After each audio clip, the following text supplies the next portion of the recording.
Aujourd'hui, on est le 11 février 2025 et ça y est, la vidéo commence à peine, j'ai déjà envie de chialer. Ça fait 15 ans qu'Alexander McQueen s'est donné la mort. Ça fait 15 ans qu'on a perdu le plus grand génie que la Terre ait jamais porté, du moins en termes de mode. C'est que mon humble avis, bien sûr, hein. Donc je voulais un peu vous parler de sa vie et de ce qu'il a apporté.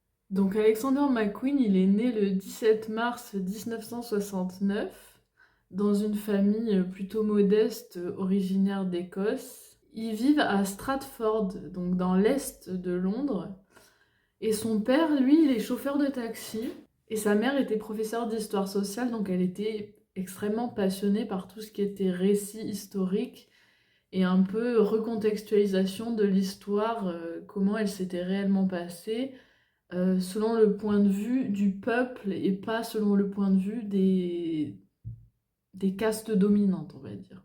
Donc ça a énormément influencé Alexander McQueen en tant que créateur.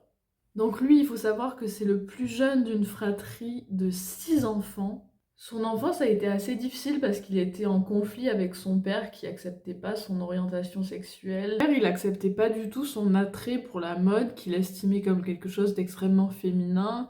Et lui, ben, comme énormément d'hommes de cette époque et encore aujourd'hui, il voulait que son fils fasse quelque chose avec ses mains, ce qui n'a aucun sens parce que évidemment la mode c'est quelque chose qu'on fait avec ses mains, mais quelque chose qui soit viril et masculin. A contrario, sa mère l'a toujours énormément soutenu dans sa créativité et dans son envie artistique de se développer et de son amour vers la mode. Bon écoutez, si je chiale, c'est pas grave. En avril 2004, il a accordé une interview au journal The Guardian. C'était une interview entre lui et sa mère. Cette interview-là, elle a été filmée, mais elle n'a jamais été diffusée, elle a seulement été retranscrite par écrit par le journal. Et dans cette interview, il a notamment dit « Quelle est ta plus grande peur ?» Et il a dit « Mourir avant toi », en parlant à sa mère. Et on verra plus tard pourquoi ça,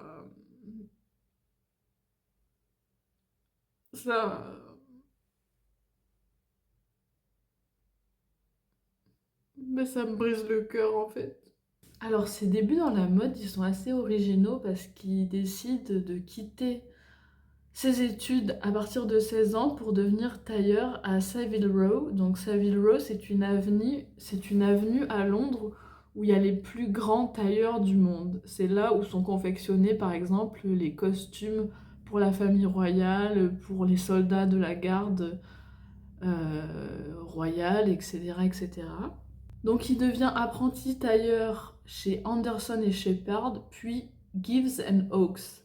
Donc ces deux maisons, elles sont spécialisées dans la confection de costumes pour l'élite britannique, comme je vous disais.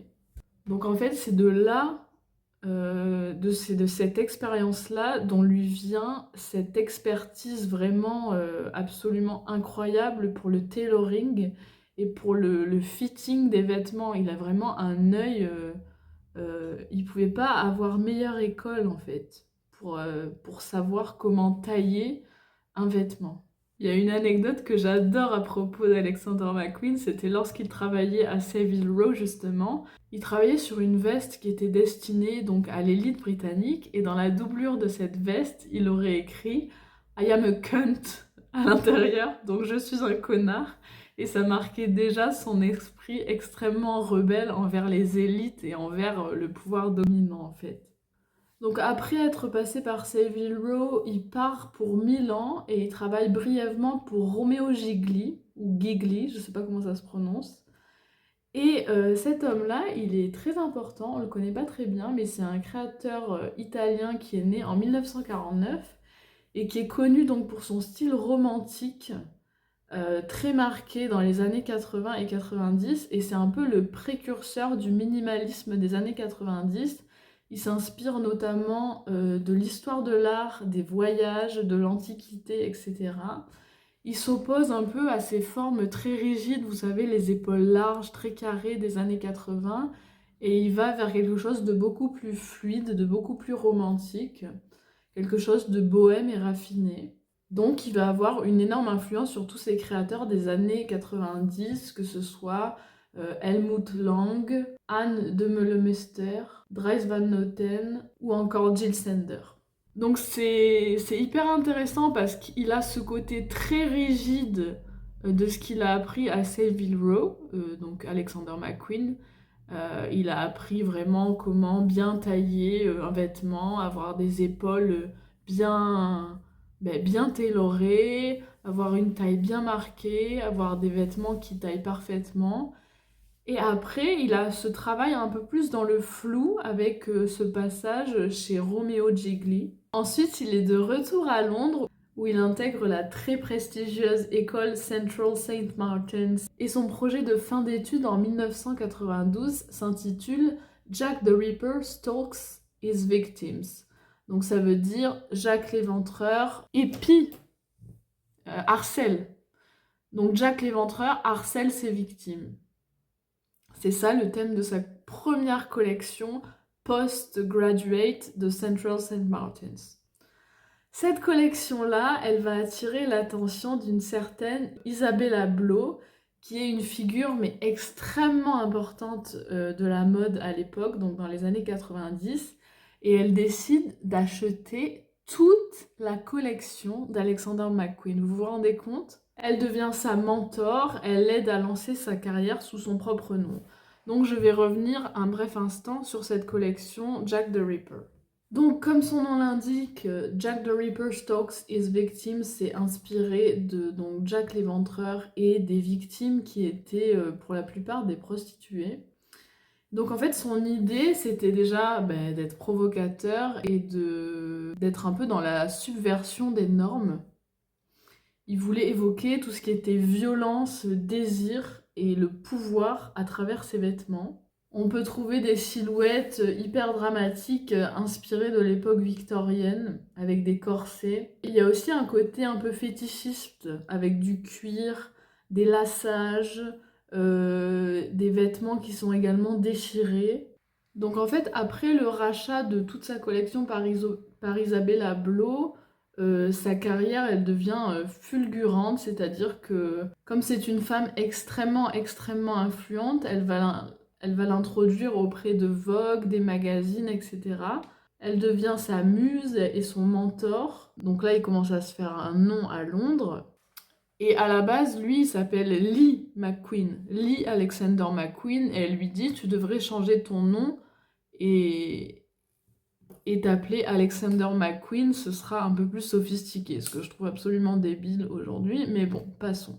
Donc direct après sa première collection, il lance sa marque Alexander McQueen dans les années 92-93.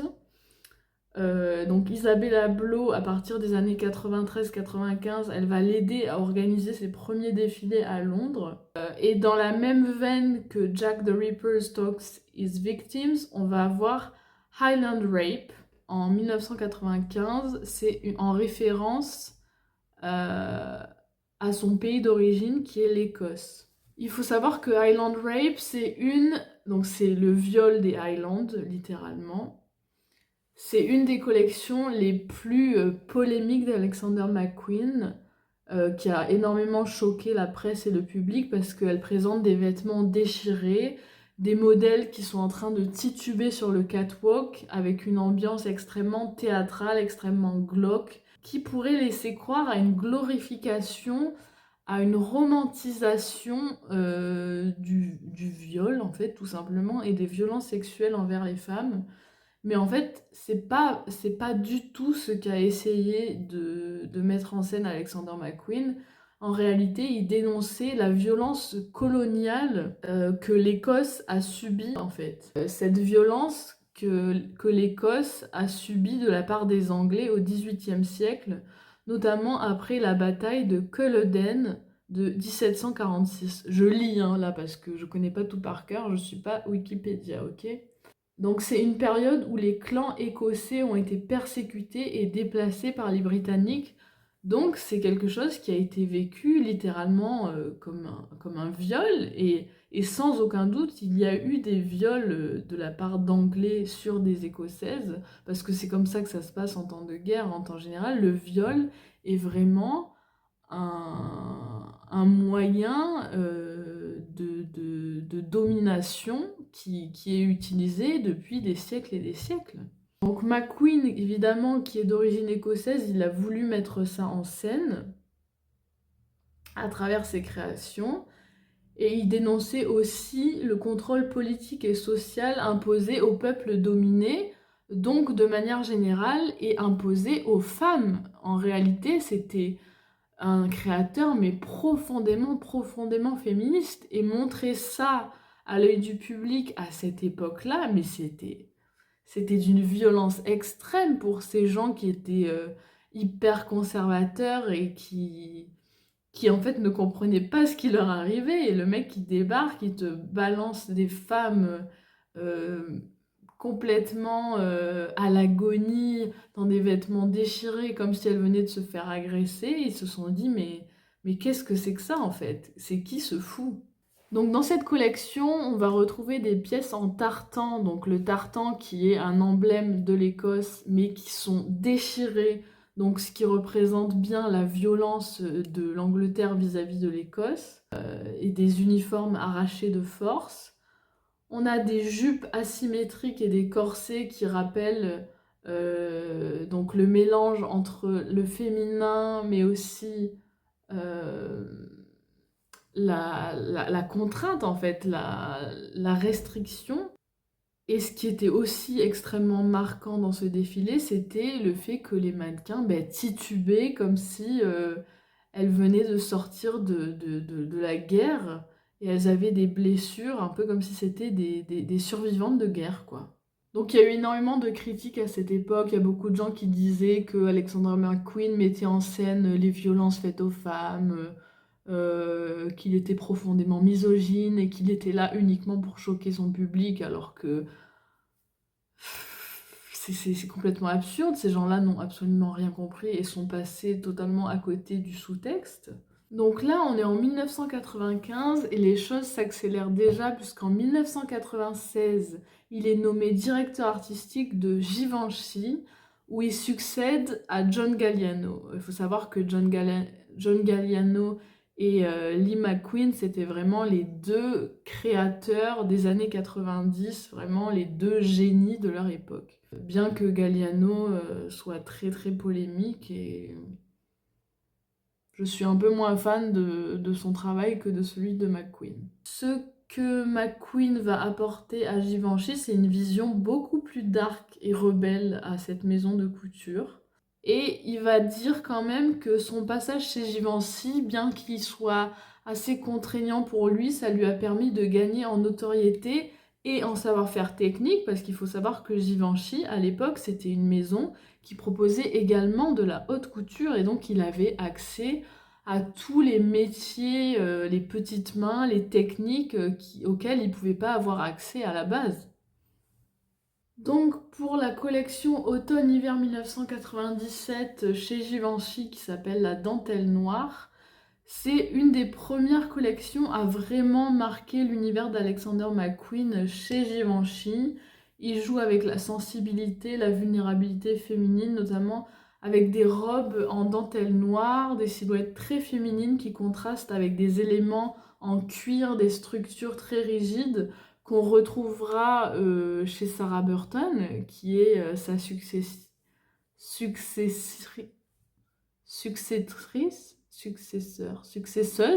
En fait, il a réussi quand même à garder l'essence McQueen, mais il avait quand même cette contrainte de devoir faire quelque chose d'assez commercial et de pas trop provocateur non plus, quoi. En automne-hiver 1990, il nous fait le rejet des normes, où il utilise cette collection pour repousser encore une fois les limites, où on a des silhouettes très strictes qui sont combinées avec des éléments de provocation et des éléments, des matériaux assez inhabituels. encore une fois en créant un contraste absolument incroyable entre élégance et audace. On retrouve un peu la même idée en printemps-été 1999 avec la haute couture bouleversée, où McQueen redéfinit les codes du luxe et de la couture. Il utilise des matériaux inattendus, des silhouettes très sculptées.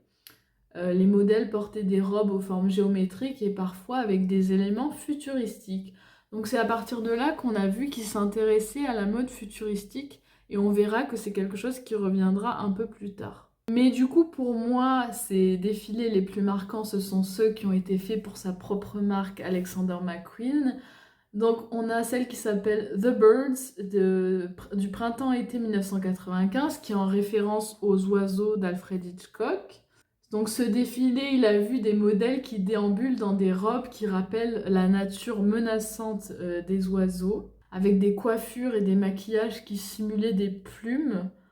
Encore une fois, c'est une atmosphère extrêmement sombre et perturbante, mais qui, encore une fois, transcende la simple mode et deviennent juste une œuvre d'art en fait.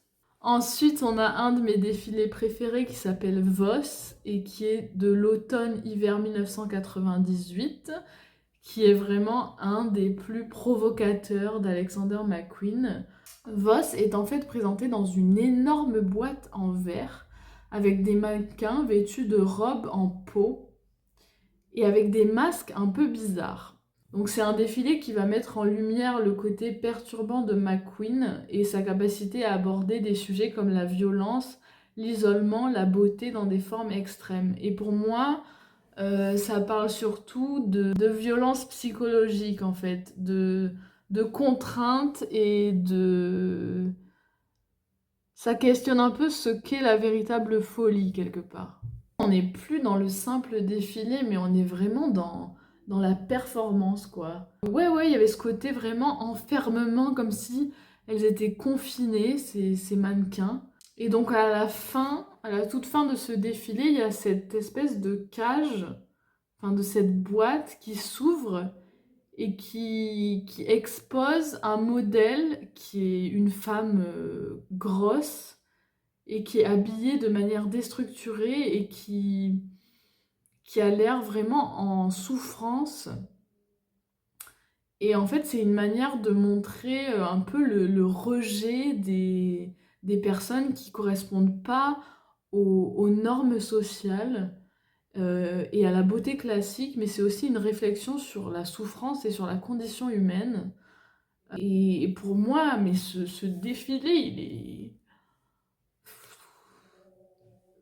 il est d'une force incroyable, quoi, phénoménale. Je vais pas vous parler de tous les défilés parce qu'il y en a beaucoup trop, mais il y a aussi The Widows of Culloden qui est un peu la suite de Island Rape, quelque part, qui date de automne-hiver 2001. Donc ce défilé, c'est un décor de champ de bataille écossais où les mannequins déambulaient dans des vêtements inspirés par les traditions écossaises, encore une fois, mais rehaussé d'une touche baroque et tragique. Donc c'est un défilé qui est vraiment un hommage à l'Écosse, à la fois au niveau des costumes et de la mise en scène, avec une ambiance assez romantique mais aussi douloureuse. On a toujours cette dichotomie avec Alexander McQueen qui fait de lui un véritable génie en fait. Je vais finir par vous parler de son tout dernier défilé qui s'appelle Plateaus Atlantis, donc qui date de printemps-été 2010, seulement quelques mois avant son suicide.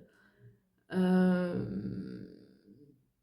donc c'est devenu vraiment un événement historique dans la mode, autant par son impact que son côté visionnaire. Donc c'est un défilé qui s'inspire autant de la mythologie grecque de Platon, Platon, my man, en fait, euh, et des thèmes liés à l'évolution et la survie. Donc il y a ce côté rétro-futuriste en fait. Queen en fait il a toujours imaginé un futur dystopique où l'humanité serait poussée à se réinventer sans cesse pour survivre. Et le concept de l'Atlantide évoquait à la fois la mythologie et la perte d'un monde ancien.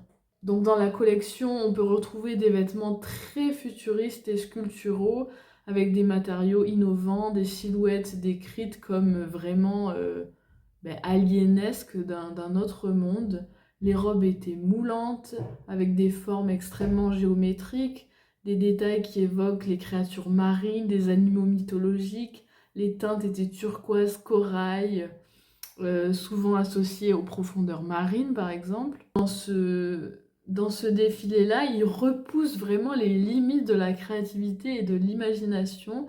On a notamment ces chaussures, les Armadillo Shoes, qui ont été notamment portées par Lady Gaga, qui était une énorme admiratrice de Alexander McQueen. Plateaux Atlantis, il a été présenté le 6 octobre 2009 et Alexander McQueen s'est suicidé le 11 février 2010, donc seulement quelques mois après.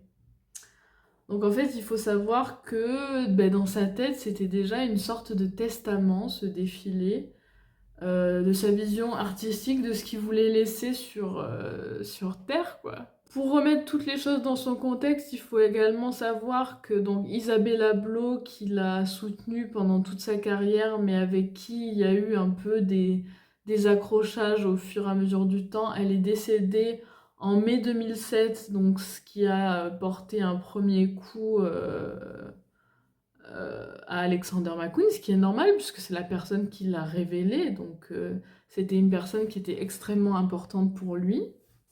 Et en fait, sa mère est décédée en février 2010, donc quelques jours avant son suicide. Et il a décidé de mourir quelques jours avant les funérailles de sa mère, en fait. Je trouve ça profondément, profondément triste. Et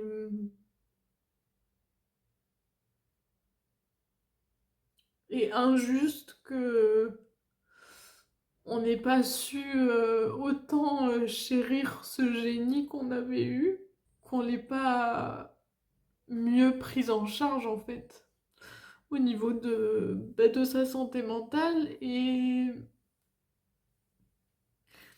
parce qu'il était énormément en proie aux dépressions, il battait énormément ses démons personnels, son combat avec la solitude, euh, il, il avait beaucoup de mal à accepter son homosexualité également, donc je trouve que c'est des sujets qui sont extrêmement, extrêmement importants, et c'était un homme extrêmement bon, extrêmement généreux, extrêmement talentueux,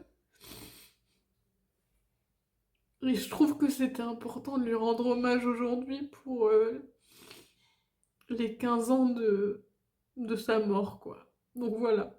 Je suis désolée d'être aussi émotive, mais c'est un créateur qui me touche au plus profond de moi. Donc voilà, j'espère que cette vidéo vous a plu. Je vous fais de gros bisous, prenez soin de vous.